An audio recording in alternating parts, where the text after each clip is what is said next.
So basically, when you start your computer, you come through the BIOS flash. Make sure you press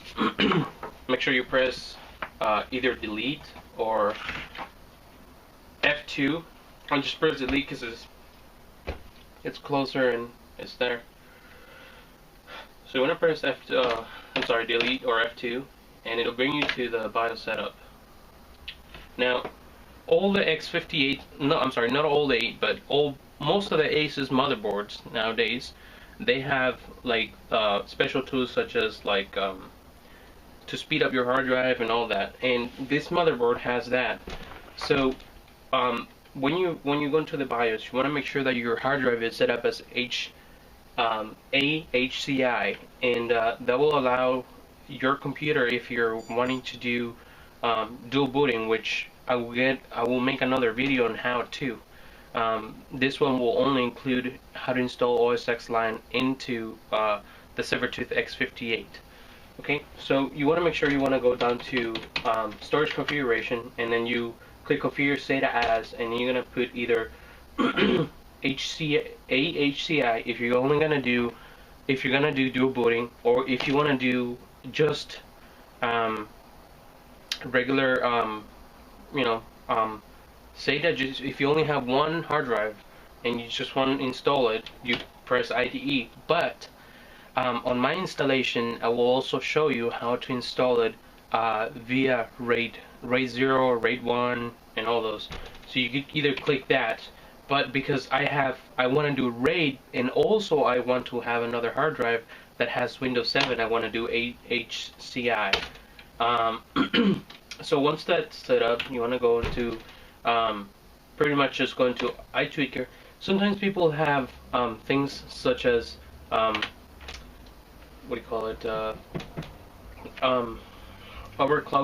You want to make sure it's in auto at the moment. You can overclock later once everything's set up, because you will encounter errors throughout if you don't have if you don't have it as automatic, because when you're installing, you don't require that much power to install. It's just putting it there.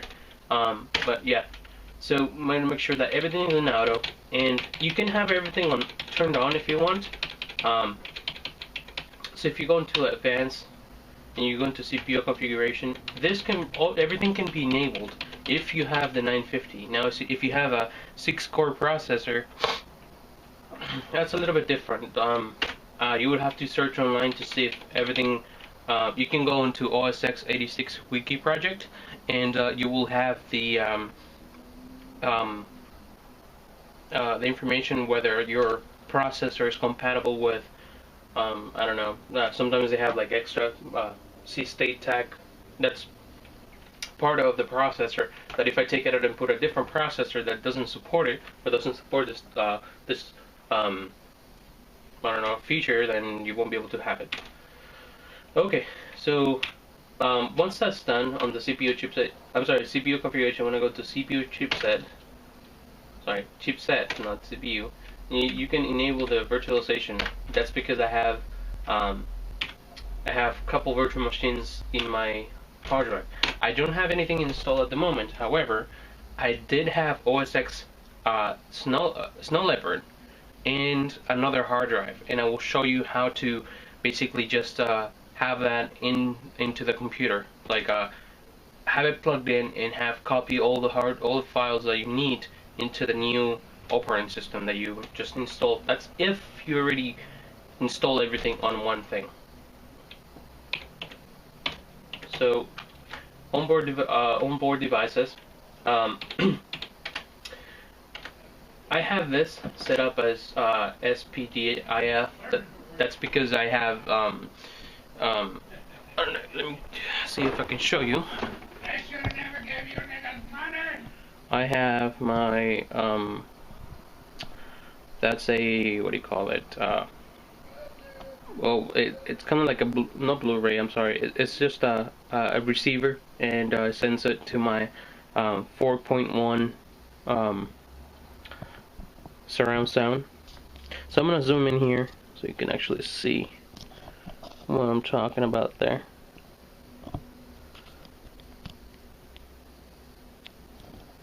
Okay, hopefully you guys can see everything from there. Alright. So after you have set up, you can either have it, you know, once you install the right text, you will have all the sound and every port in this motherboard especially working. That's the cool things about like this motherboard. There are only a few distros that that work with excuse me. There are only a few motherboards that work. Sorry, there are only a few distros out there that work with this motherboard. One of them, for OSXLion, I found out that the only one that works like right out of the box is it's IATCO's L2, the 7.2 version. Hopefully you can see that right there. And see right there. And so you're gonna need that CD. You can download it from thepiratebay.org. So anyway, let's go back to the setup. Also, what you want to do is the marble controller here. You want to make sure you set it up as the AHCI. That's also controlling your chipset in there. So one thing is that usually when you go online and you try to find out what type of Ethernet controller you have, because it's one of the major things that you want to make sure you know is the name and so you can install the kex. But right here, so this right here, RTL 8110SC LAN, that just stands for Realtek LAN, and then it just gives you the number 8110, and you will find out that the disk already has it. Okay, so once basically you can put the disk at any time in your disk drive. So I'm gonna put it in already because you know I'm gonna use it anyways. CPU configuration. There's nothing in here that we really need. You have, if you want to use your USB 3.0, which by the way they work because there is a kex already. There's a enabler in there. You should just have it as enabled. Just leave it as is. It's on by default because it's part of the operating system. Legacy USB support, automatic. Plug and play, you don't need to have anything. Make sure it's on off. If not, your wireless. I have a wireless keyboard, and I have a wireless mouse, but the PDI on it kind of screws up. So I use this IBM mouse which I had laying around, and it's pretty good, you know. Gets the work done. Okay, so now let's go into power. This is one of the things you want to definitely make sure you get down, is you want to make sure the suspend mode, it's usually on automatic. It's usually here. You want to make sure it's set up. Also, repose video on S3 resume. You want to make sure it's enabled.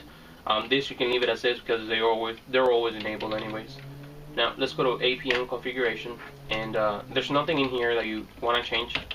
Like I said, I'm going through each one of them to make sure that you don't miss a step. Power monitor.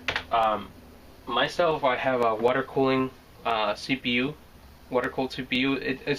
It's the Corsair H50, which I have it plugged into my CPU. But if you're gonna be like, I'm gonna be doing video editing, and so I'm not gonna be able to have just air cooled, especially because I'll show you later how my case is set up from the inside, and you'll see why I definitely want to have water cooled stuff, just air. Okay, so I'll set it up as 2 volt because it really doesn't matter. The pump keeps, you know, it gives it an extra boost. It's just a slight quiet operation, but it's pretty fast. It's for heavy loading. Then you want to make sure that your boot drives are set up the way it is right now. You want to make sure that your first boot up drive is your CD-ROM, and I'll get to this in a second here. The boot drive, it says IDE Marvel RAID V, and I'll tell you what it is. It's a special feature from the motherboard. I don't know if other motherboards have this feature, but you should be able to install any operating system via the internal software of the motherboard without having to go install try to install the software and have the software installed right for you. So the hard drives, I have two different hard drives. I have the RAID that I have at the moment, and I have another one, which, like I said, I had OSXLion installed. Snow Leopard installed on it, and I'll be copying my old files from this hard drive into the new one. Okay. Next setup you want to do is you want to go into to put settings, configurations. You can leave this as is. There's nothing you have to change. Security, you can install a password if you want on the hard drives or whatever. I don't do that.